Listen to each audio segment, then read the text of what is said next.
আপনি একটু পেছনে চলে যান, আমি সবসময় এক্সাম্পল দিই, একটু পেছনে 10 বছর 20 বছর 30 বছর আগে চলে যান। এখানে যারা 40+ বয়স আছে, আপনি আপনার শৈশবে চলে যান। আপনার সাথে আপনার বাবা মার যে বোঝাপড়া, এখন আপনার সন্তানের সাথে আপনার বোঝাপড়া কিন্তু এত ভালো না।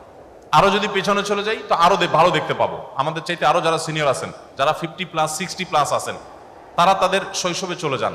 আপনি আপনার বাবা মাকে যতটা শ্রদ্ধা করতেন, আপনার সন্তান কি আপনাকে ততটা শ্রদ্ধা করে?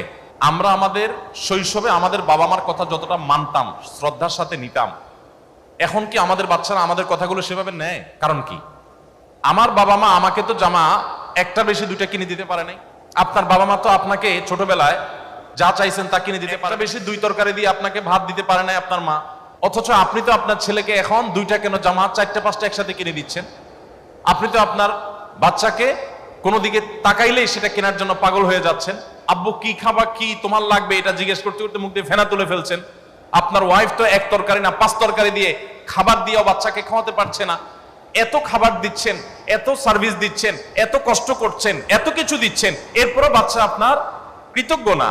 আর আপনার বাবা মা এত কিছু দিতে পারেন না, কিন্তু আপনি তাদের প্রতি কৃতজ্ঞ ছিলেন। তাহলে তখন কি ছিল, এখন কি নাই, একটু মেলাবার সময় আমাদের কিছুই দিতে পারেন নাই তারা, কিন্তু আমরা তাদের জন্য পাগল পড়া। আর এখন এত কিছু দিচ্ছি, কিন্তু ওরা আমাদেরকে দেখতেই পারে না। একটু জোর করে কথা বললে তারা রাগ করে, এবার তাদের পায়ে ধরা লাগে।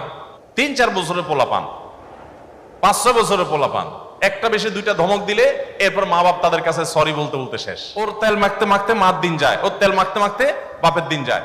কারণ ওর মুড অফ হয়ে গেছে, ও রাগ করছে, ও রুমের দরজা আটকে ফেলছে, সে রিয়্যাক্ট করতেছে। আমরা কোথায় চলে যাচ্ছি আমরা নিজেরাও ভাবছি না। আমি দীর্ঘ আলোচনায় চলে যাব না, আমি সংক্ষেপ করতে চাই।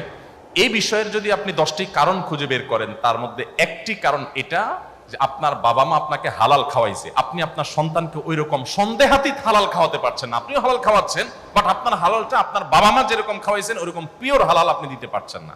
এটার এফেক্ট আপনার সন্তানের মধ্যে পড়ছে, এবং জেনারেশন যত সামনে অগ্রসর হবে, যত বেশি আপনি হালাল উপার্জনের ক্ষেত্রে ছাড় দিবেন। আপনার কাছে টাকাটাই মুখ্য, আপনি লাখপতি হতে চান, কোটিপতি হতে চান, আপনার হালাল হারাম দেখার দরকার নেই। তো আপনার সন্তান শুধু না, আপনার পুরো জীবনটা দুর্বিষহ জীবন। পৃথিবীর সবচেয়ে উন্নত দেশগুলোর একটি হলো জাপান, কোরিয়া। জাপান কোরিয়ান মানুষদের মধ্যে আত্মহত্যার প্রবণতা পৃথিবীর সবচেয়ে বেশি। ব্যাপার কি? সুখের সমস্ত উপকরণ আছে, তথ্য প্রযুক্তি, পরিবেশ, এনভায়রনমেন্ট, শুধু প্রকৃতি যদি দেখেন, যারা গিয়েছেন তারা জান এই সমস্ত দেশগুলোর যে প্রকৃতি, নেচার এত সুন্দর, মনে হবে যে প্লাস্টিক দিয়ে আল্লাহ তাআলা গাছগাছালিগুলো বানায় রাখছেন, এত সুন্দর।